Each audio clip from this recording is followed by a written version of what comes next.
you? I'm good. How are you, ladies? We're doing great. So excited. So excited to be here. Wow, I'm trying to tell you. Oh my gosh. Well, we're so excited to have you. We at EW love Bridgerton the musical, and Thank I you. just think you are both so talented. So I guess we should kick things off with a performance. Let's do it. Yeah, which one do you want to do first? Let's start out with a bang. Why don't we do If I Were a Man? So, intro on this song is... Yes. So this is the song that Eloise Bridgerton, who is the younger sister of Daphne Bridgerton in the show, she is a little more headstrong than the women of the We time. love Eloise. We love her for that. She So do is I. not interested in romance. She's very independent and wants to see the world and get educated. So we wrote a song where she's just kind of lamenting about the things she wishes she could do if she were a man. I love it. Can't wait. Oh, I totally just banged my knee, but it's okay. Oh, We won. Two. I guess I have to be a lady, smiling and waving, constantly obeying. I guess I need a prince to come and save me, even if I don't need saving. I guess I must sit on a throne I don't own, raising the babies we made all alone. I guess it's a lady that's just some things I'll never know. But if I were a man, I'd go to Japan, maybe swim in the sand and learn to speak French. I'd have the whole world in the palm of my hand. I'd finally do what I could, but I can't. If I were a man. And now she's talking to her best friend Penelope, and she says, Penelope says, I must tell you something. She says, tell me. She says, I've come to know the woman who is with child. So I've been to her maid. It's a maid. I didn't know one of your maids was married. She's not. Well, then how did she come to be with child? We have to find out so it doesn't happen to us. I guess I have to go to banquets. Banquets make me anxious, acting rather shameless. I guess I need a gown down past my ankles, doing up my hair in tangles. I guess I have to sit still and look pretty, learn still and walk easy, throw away the life that I've been missing. But if I were a man, I'd summer again, maybe play in the sand and wear my own pants and have the whole world in the palm of my hand. I'd finally fly far away from the nest if I were a man. Woo! That was amazing. Wonderful. Eloise is my favorite character. She is obviously the best. So Queen. A queen. Absolutely. Well, I'll go ahead and jump into some questions, and I want to start by asking, how far back does your Bridgerton fandom go? Were you familiar with the books? Did the show introduce you to it? Tell us about that. Yeah, so I was introduced to it by the TV show. So was I didn't know the books, but now I do. And so it was kind of just inspired by a line of dialogue in the TV show that really inspired me. And it was basically poetry, the way that the dialogue is written. So I wrote the first song, Ocean Away, and that's kind of how it came about. We love the show, and so we're trying to kind of combine the book information and the TV show information as well. With this project. I mean, we both binged it with the rest of the world, and it truly has every element you'd want for a Broadway show. And so Abigail texted me the night that she started Ocean Away, and she's like, oh my God, Emily, what if Bridgerton was a musical? And I had the same exact reaction as the rest of the world, which was, oh my God, yes. And then we just started getting going, and now we're like 14 songs in. A few weeks later, it's been an insane whirlwind, and I mean, both of us haven't been this excited to work on music and write music So long. in a long time. Like, we wake up every day so hyped. Yep. Like, truly. So. I love it. Well, it's crazy that you started with really a pretty simple question. What if Bridgerton were a musical? And this last month, it has exploded into a viral sensation. Did you expect that kind of reaction? I mean, were you already thinking about other songs, or was it the fan response that really made you want to dive in this robust way? It was the fan response that made me want to dive in. I've been posting my original pop music on TikTok and sort of involving people in the live stream process of songwriting for years now. So this was just no different. It was just happened to be based on something that's popular in pop culture right now. So when the audience responded with such a harmonious yes, I was like, okay, well then this needs to be a thing. Like if nothing else, just to make the music, you know, because I was so inspired, like she said, in a way I haven't been in a while. So I just wanted to capitalize on the creativity flowing. And then, you know, I knew I needed her brain on this project because writing a musical is such an incredible undertaking, and you have to have fantastic collaborators. And she is my favorite collaborator of all time. So I love it. Like, Yeah. a year and a half ago, and like musically fell in love with each other. Like we both written with hundreds of people and hundreds of different sessions. And, you know, sometimes they're great, sometimes they're horrible, and it's like a wide variety of everything in between. But we got introduced by a friend who was developing another musical idea, and individually we both thought this idea was fantastic. And he's like, why don't you guys try working together? We're like, okay, all right, why not? And then literally since that day, we've been working together for the past year and a half very consistently. And, like, I don't know what it is about our brains together, but, like, we just have very complementary skill sets, but at the same time, we have the same tastes and speeds and writing styles. So it just, I don't know, it works. It works. Yeah, you finally found the Rogers to your Hammerstein, basically. Oh, so sad! Were you ladies familiar with or inspired by the Ratatouille musical and the ingenuity that came out of that on TikTok? Absolutely. I had seen it and I thought this is a brilliant way to bring theater kind of back in this time when you can't. It's impossible. It was so innovative and it raised so much money for a good cause. And so, you know, when I started writing, I had it in the back of my mind that maybe it would catch fire, but I wasn't. It was more like a hope that it would catch fire than like a no. And so yeah, that's all, you know. It's been insane. I mean, I don't think with any social media, you don't truly know what's going to work and what's not going to work. There's no formula. I mean, of course, there's best practices and whatever, but like, you never know. She's been sharing her music religiously for years, and she's built up an incredible following, but I don't think anything has gone quite to this scale before. Yeah, I love to write, you know, breakup songs and pop songs and help young girls get through breakups and sort of, you know, share that process with them because it is for me, but it's also for the audience, of course. So when they get to be a part of the process, it's so magical because they're the ones that are ultimately going to end up consuming it, you know? So the fact that they feel like they're a part of it, if in a dream world, if it ever went to Broadway and the whole audience was singing the music, I don't think I'd be able to breathe anymore. You said you've written about 14 songs, which is amazing. Do you have a favorite one so far? Like not necessarily your favorite in the end result, but favorite to work on. Okay, I really feel like it changes every time we write a new song. So what used to be our favorite is now different, I think, for both of us. Alone Together, which we can play you if you want, is like one of our favorite songs we've ever written, period. Not even just in relation to Bridgerton. Yep. Okay.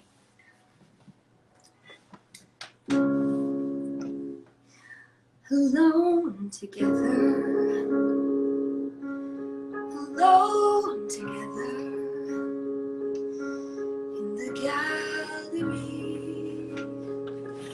and she's just out of reach. Alone together, and just for a moment, feels like I'll never be alone again. I'll never be alone again. Wherever she goes, whenever she's close, I wanna be near. The deal was proposed, but I didn't know just how I feel. Alone together, something is different than it was before. It was so innocent, now that it's intimate, I want more. In the perfect version artist and I'd be the brush. We could escape into the painting, colored in green, gilded in gold. When we're alone together, I lose control. Whenever our feelings unfold, stories we told when we're alone. When we're alone, I wish you were mine. Oh, I could see why that's your favorite because I have actual goosebumps right now. Thank you.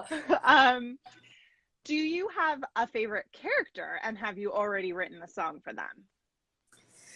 You know, I love all of the women characters in this show. They all have such distinct personalities, and they're all so very different. And I think that's the beauty.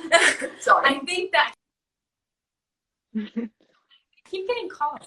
I think that's the beauty of the show is that there's a character that everyone can relate to. There's a character that we can relate to. There's a character that my mom can relate to. There's a character that my brother can relate to. And I think one of our favorite parts about writing this is putting ourselves in the shoes of everyone that we write for. Mm-hmm. So it's hard to pick a favorite because we try to put ourselves in their place and see where they're coming from. Even with, like, Mrs. Featherington, I kind of like her. Yeah. Oh, Because I absolutely. know She's somebody kind you of- love to hate a little bit. She's You know? kind of a bad guy, but at the same time, she's truly trying to just have the best intentions for her children. Right. And, Yeah. she's like, I want to have someone who can provide for you, and look, I found someone who will take you with all of this stuff happening, and why aren't you? I mean, you see both sides of everything when you're writing. Right. So. And you see women in a different time, you know, having to just adapt to their situation. And I'm so grateful that we live in a time where, you know, it's not, we still have work to do, but of course we're not having to marry to be okay. So, And we can kiss someone without being damaged goods. thank goodness. Yes, very important, very important. Yay, progress. Yes. It sparked some really amazing creativity in other people as well, with people coming up with choreography and playbills and my set God. designs. Is there one in particular of those that really surprised you or just totally caught you off guard? I mean, Okay, yeah, you go. so this has probably been one of the coolest parts for us because we are very much creatives at heart, and we were inspired by art. And the fact that other creatives are inspired by something that we create is like truly mind-blowing. And not even, it's just seeing the reach that our music has had is crazy. Yeah. And we're seeing idols that we've been looking up to for years sing our music, and we're just sitting there like, is this really happening? It doesn't feel like it's real. You know, we're in the pandemic. I feel like if things were happening in the real world, it might feel a little more real, but we're still just writing music in our bedroom, basically. Yeah. So we're still taking it in and processing it, but the choreography, I will say, every God. single dance production company who has made concept pieces for our songs blow our minds every single time. We are just sort of collaborating back and forth without really even realizing it's happening. like Yeah. exactly. It's so incredibly creative and such an amazing flow, you know, like that we have so much input and as we're giving the output, you know what I mean? It's Yeah. a dream when you're writing a full-length project like this. And I mean, I always loved collaborating within the arts. Like music and dance has been like a huge passion and love of mine since I was little. And to see these incredible, not even just like 2 or 3 people, like they have like 30 people dancing to our Big songs. numbers. And we're like, oh my God. I mean, it's so much effort and energy and time and passion that it takes to do that and to put that out in the world. And so we're just so grateful that we have a community around us almost. It It's feels so like a special. family. It's amazing. You mentioned that all these amazing people have been like taking it up and adding their own twist on it, and that's been true of Broadway stars as well. I saw Joshua Henry did a recording of one of That, them. okay, I also, oh my God. I showed Die. Abigail this and I'm like, listen. mean, he's so incredibly talented. It's so humbling when people that I've looked up to my whole life. Musical theater has been my bread and butter since I was a child. So seeing people who I've idolized, you know, give back and make us feel like we're a part of the Broadway community, it's all we could ever ask for. It's amazing. Well, I was going to ask, with all of those and so many people taking this up and singing it and recording their own versions, has there been one version or cover that has changed how you think about a song, or made you see something new in what you wrote? Yeah, there's these two sisters, Elle Choreography, who have been religiously posting these insane dance numbers to all the songs that we've been posting. And there was one that they did to our Penelope feathering, so like, that was thin, that was perfect, okay.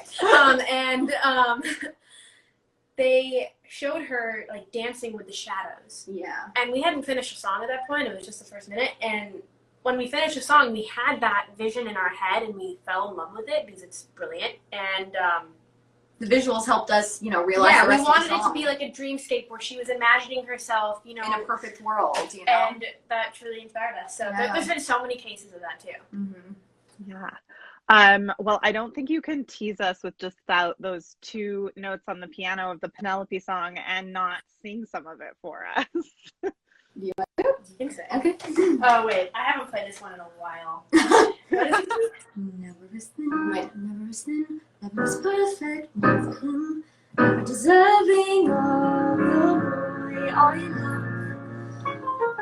Never the star, he's an asteroid down at heart, never the last choice of the one I want. So I keep it in. It's like I'm invisible. My own skin. Give up on the fictional fairy tale. You're not Cinderella, you're just Penelope feathering town. Never was pain, never was problem, never a whim, never an offer from a Bridgerton. Calling. Never see behind the yellow, it covers me. I'm just an afterthought, so I keep it all in. It's like I'm invisible in my own skin. Give up on a fictional fairy tale. Forever and yet, you're just Penelope feathering town. Ooh, he would hold my hand. He would hold my hand. He'd be more than just a friend. If someone would only just understand, he'd be like my prince and steal me with a kiss. But that's not real life. Never dressed in white, 'cause you're never as thin, never as perfect, never for him, never deserving of the one I want. Never the star, always an asteroid, delicate heart, forever the last choice of the one I want. Oh, so I keep it rolling. It's like I'm invisible in my own skin. Give up on the fictional fairy tale. You're not Cinderella, you're just Penelope feathering down.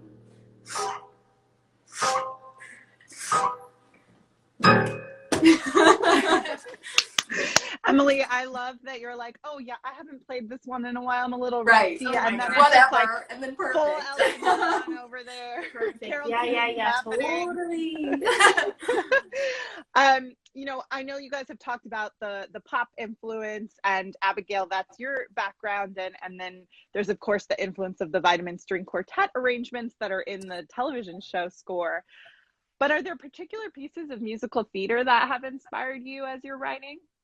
Yes, Sondheim? Yes, Sondheim for sure. I think the structure of almost like an opera really lends itself to this kind of storytelling. So we I guess experimented with that in the opening number. and it was really successful. I loved how it turned out. Me too. My background is in a lot of different things, classical and jazz, but the main thing that I do is I write music for TV and film. I'm a composer. And I feel like the cinematic like instincts that I have with Abigail's pop instincts somehow just works really well in this case. Yeah. Because I mean, at the base, both of our art forms are very much, you know, how do you tell a story in the best way possible through music? Right.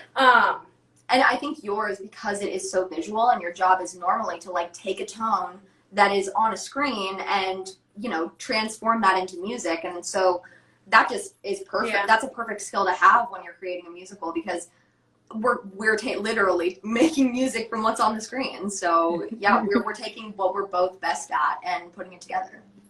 I love it. Always. Steven Sondheim made a hat. You made a bonnet. That's where musical theater can be really insular, and for those that love it, the development process it happens over a period of years and behind closed doors in workshops, and then maybe finally, if you're lucky, it goes to Broadway, and then if you can afford to travel to New York City and buy a ticket, you can see it. Right. You guys are making this process so accessible from the very beginning. Why is that important? You're preaching to the choir. I mean, we grew up around a lot of musical theater, but most people don't. Right. And you're right, the process is so gatekept. Even, you know, the shows are gatekept too, because only the people that have the means and opportunity to fly to New York or Chicago or wherever the big hubs are and see a show on Broadway. Right. And if we can somehow lift that curtain, or start to lift it a little bit more than it has been before, and show people the process, and not hide the ugly parts. Like, they definitely see when we struggle and when it just fall out, like, job done. And if we can introduce a whole new audience to musical theater, especially in a time that's so dark, exactly, you know, and no one can go to theaters, no one can escape into a story like you can when you go watch a musical. So I think it was just natural for us to be like, hey, this might be cool for people to watch. You know, people love the show, and we love working together, and I think we have a very good rapport when we work, and it's sort of just, it opens it up and makes it like, okay, this is how the bread is made, you know, this is how it all happens, and that's fascinating for people who only see the final product, you know. So, I mean, it's been a mind-blowing reaction, because we can't imagine why thousands of people like want to watch us work every day. Right. But we're so glad they're a part of it. We're so happy, and we love it. We get so much inspiration from them. We feel like we have like a little family now. It's awesome. Yeah, and we're basically workshopping a musical. Truly. Because there's a 1,000 people audience watching us on live all the time, and it's like, there are so many opinions, and if they don't like something, they tell us, you know, and they give us advice when we're struggling, and sort of, you know, give us little ideas. It is truly like a collaborative effort, and I know that if this ever went the distance, that there would be an audience that just felt a part of it, and that makes me so happy. Do you think, or do you hope that things like this and what we saw happen with the Ratatouille musical, that this is the future of development, and that it will be a more even playing field, at least a little bit? I mean, I think there will still be, you know, when the world opens back up and the pandemic, you know, is slowly coming to a close, I think there will be more of, actually, I think there will probably be a renaissance of going out and being able to go see theater and things like that. But I think this is a very good alternative. I think this is something that it's proof of, we've shown that it works, and that it can be a really, really great way to build an audience from the ground up, you know? So that's all you can ask for when you create a story, is to have an audience who is dedicated and supports you no matter what. And we've found that through this process. So, and one more thing to add, I mean, this has sort of been like an overnight thing for both of us, but we've all been, I mean, both of us have been grinding for years, and like, we've been frustrated, we've been excited, there's a lot of, you know, hard work and sleepless nights, and so we don't take that lightly. We are so grateful and in awe of the support and love and everything. It's just like, it's a magical time. Truly insane. Yeah. You guys have written 14 songs in a month-ish? Yep. Like 3.5 weeks. How?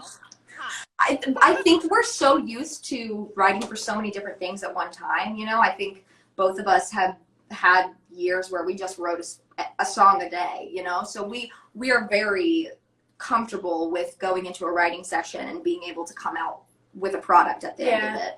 And also, we're both pretty fast on our own, but when we come together and we have like an idea that sets off a it's spark, just like, I mean, you can watch on some of the lives, you definitely see us struggle like we did yesterday, but then you also see us like a few days ago when we wrote Alone together, it literally like fell out in like 45 minutes. Oh my gosh, truly magic. I know we've seen Julia Quinn talk about it. I saw Jonathan Bailey acknowledge that. God. Okay, that's started started. Yes, we're gonna die. Well, yeah. So it's clear they know it exists. Can you tell us more about like the feedback you've had from them? They've been wonderful. I mean, every single cast member who has reached out to us personally has been genuinely excited and interested and wanted the full versions of the songs. I also think because a lot of the cast are incredible theater performers. Right. Like incredible. Like very talented Anyway, group sorry, of people. continue. So yeah, I mean, everyone has been so supportive, and you know, I feel like a few years ago, Netflix would have probably sent us a cease and desist for what we're doing. But you know, I think in a time like this, it is so important to have a creative outlet, and if we can provide something fun and exciting for people who might be struggling right now, you know, just to be a part of, to feel like they're doing something, they're taking on a journey or a project like we are, you know, because they are. I mean, every time you tune in, there's watch parties now. People are like going our live streams in a group setting so they can like talk to each other. It's crazy. There's been a lot of like, what moment? Like every day there's been like, a what? Yeah, I know. A why? A how? You know?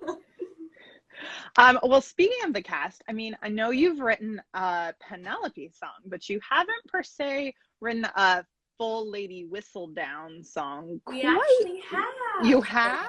So we wanted to create a sort of a recurring Lady Whistledown theme for every time there is a scandal in the show.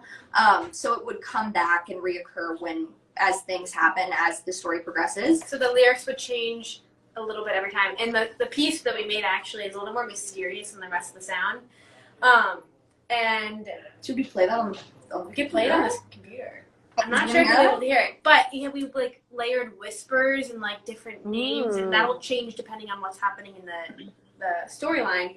So we have whatever scandal is coming out on the paper and whispers as the paper is being handed out on stage, with like ensemble going, nothing but a whisper is allowed. Nothing but a whisper Is a shout. It's a buzz about the time. Nothing like a scandal going round when you read the words of Lady Whistledown. It's appalling. What a shame. What disgrace their family name.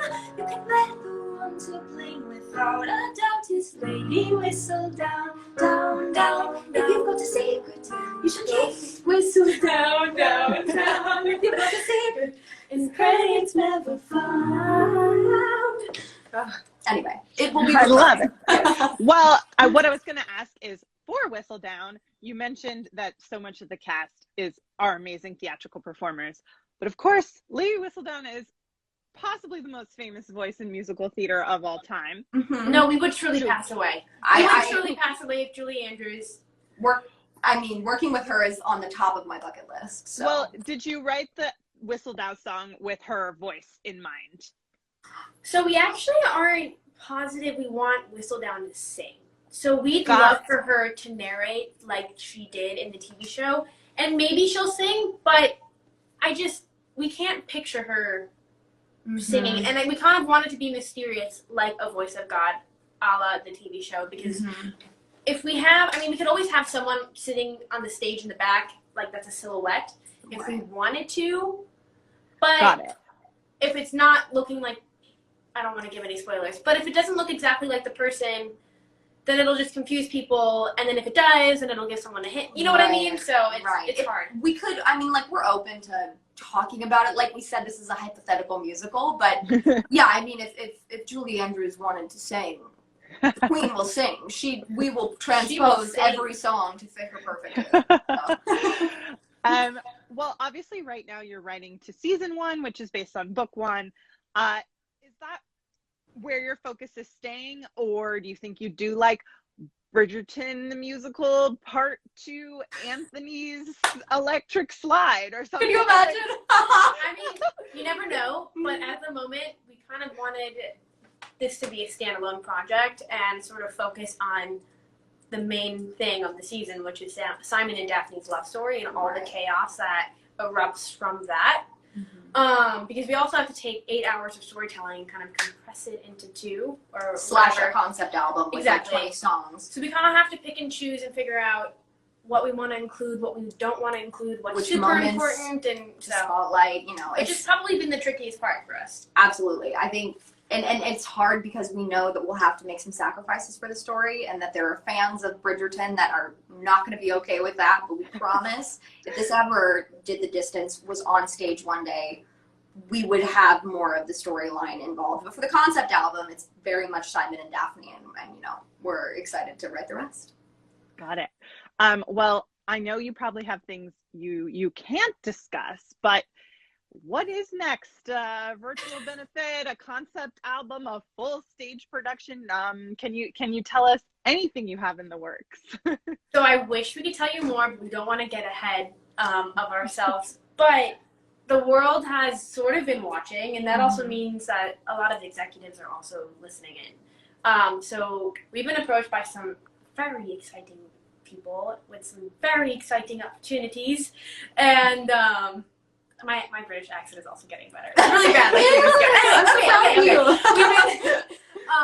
Like really, really exciting opportunities, and we don't know exactly which road we want to go down and which path will be the right one, but I think the bottom line is both of us, we're so invested and we love this music so much, and it feels like a part of, like, it's our baby, and we want it out in the world. We want to tell a good story too. If that's a concept album, amazing. If it's a something that lives on a social media platform or it's streamed, amazing. If it's a stage musical, oh my god. At the very least, we will say it is the most possible right now for the concept album to be released. So we're working on finishing it so we can get it out to you guys.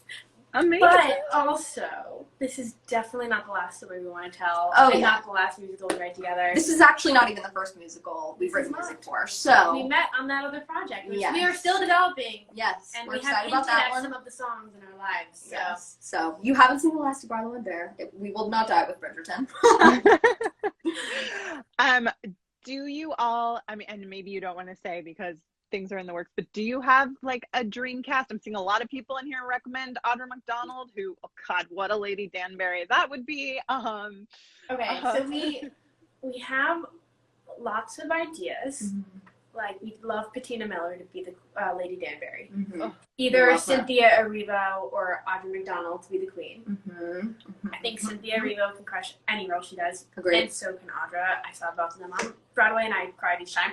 But in a dream world, if it ever went to Broadway, Emily would be in the pitch. I would play Daphne. And it would be such. I literally get emotional when I think about that. You got emotional at this one moment where it's like, that 1 second at the end of a show when like the lead like reaches down and sort of like acknowledges the conductor in the pit, and like she'd be doing that to me. I'm like getting emotional talking about it. Oh my gosh, I love it. Our dreams would come true. Our dreams have come true through this project. Truly, like lives change forever. Yeah.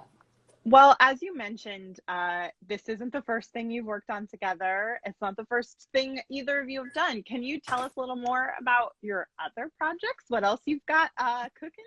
We could. Okay, so do you know what the Bling ring is? Yes. So to explain. Kind of separate from the movie, but very much based on the real life event.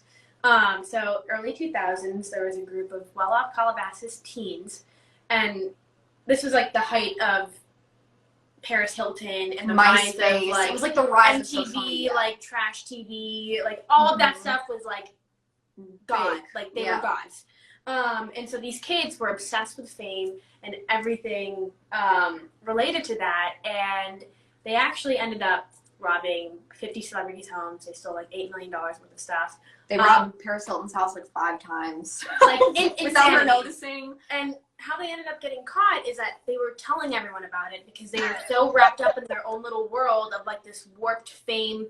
Like they wanted to be famous no matter even if it was infamy. Like the story is very confusing and it's like very twisted, but we love that.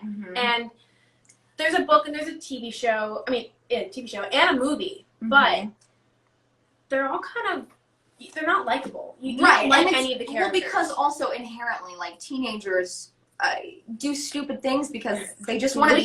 Yes. At the end of the day, they just want to be seen and heard by the people they love. And so with the musical, which was a concept by our dear friend who brought us together, Camden Garcia. He's amazing and brought us this insane concept for a musical. And our goal is to take these real life people / characters and give them a reason why they did this. And because there's not a why. There's just this is what it is in the movie. Right. And we kind of want to explore the psyche of each character and why they did the things that they did and what caused them to be where they were. Wow, and that was a lot of like words that didn't really make sense, but you understand what I'm saying. The music's very pop. It has lots of more pop elements than Bridgerton. It definitely leans very, very popish. So. Yeah, and that was our goal. Yeah. All right. Well, we're just about out of time, but I don't think we can end this amazing conversation and our time together without one more live performance, if you ladies don't mind. We got you. All right. I think everyone knows this song. It is called Burn for You. 1, 2, 3, 4. This is what you call a honeymoon. Pacing around our separate rooms, running from our elaborate rooms. We're doomed. Please forgive me your grace. Can't even look me in the face, and now I must lie in the mess you made. It was your mistake. You kissed me in the maze. I stole your fate. I stole your fate. No, I stole your fate. And now you're forced to love a man you hate. I know you don't feel the same, but I burn.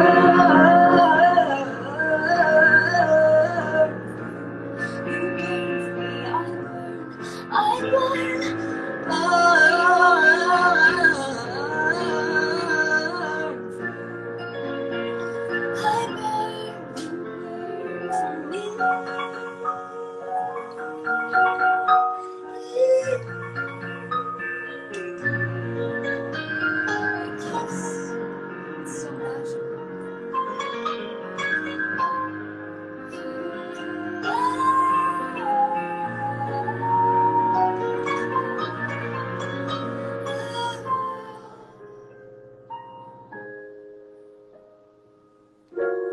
From the mornings you ease to the evenings you quiet, I'm always thinking of you, I'm always dreaming of you. From the mornings till late in the night, it is you I give and sacrifice. Look me in my eyes, I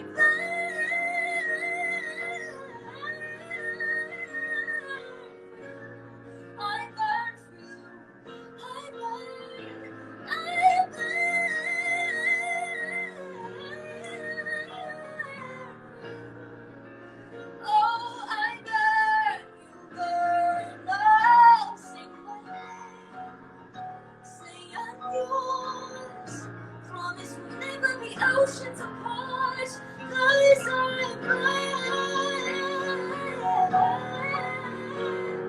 for you. I burn, you burn for me. I'm yours, Daphne. I've always been yours, and I'm yours. Yay! Thank you. Oh my gosh. That was so wonderful. I feel like I am really, truly speechless after these last 30 to 40 minutes together. But once again, for everyone watching, this has been Abigail Barlow and Emily Bear talking and performing, my God, from Bridgerton the musical. Thank you, ladies, both so much for sharing your incredible talent with us today. Thank you. Thank This you was so so much. fun. It was amazing. So fun.